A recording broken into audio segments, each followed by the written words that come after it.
In the following video, they're going to talk about how heroin overdoses tripled. Woo! They sure are brave, sticking that needle in their arms like that. It's impossible to ignore America's opioid epidemic anymore. The numbers are staggering. Nearly 500,000 Americans say they used heroin in the past 30 days. Heroin overdoses more than tripled between 2010 and 2014, and deaths from all opioids, including heroin, are now approaching the number of deaths from car crashes. So how did we get here?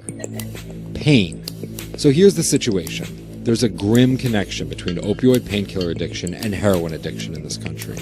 In the 90s, doctors turned to drugs like OxyContin, Vicodin, and Percocet to remedy what was seen as widespread undertreatment of chronic pain.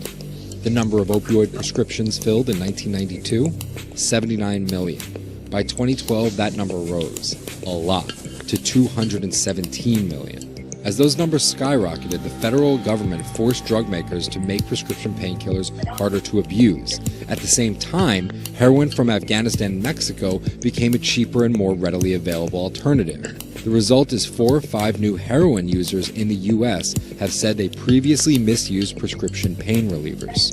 Now here's the argument.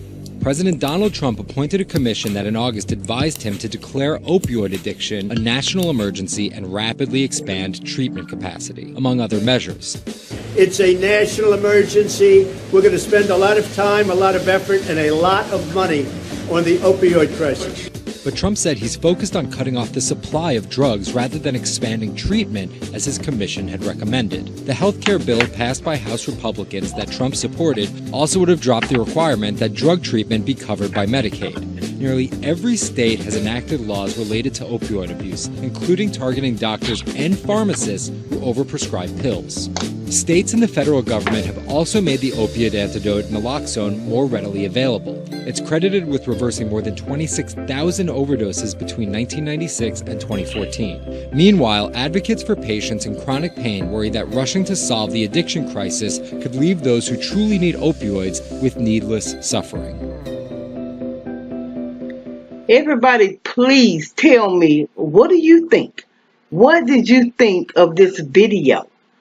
Please share your views and thoughts in the comment section below.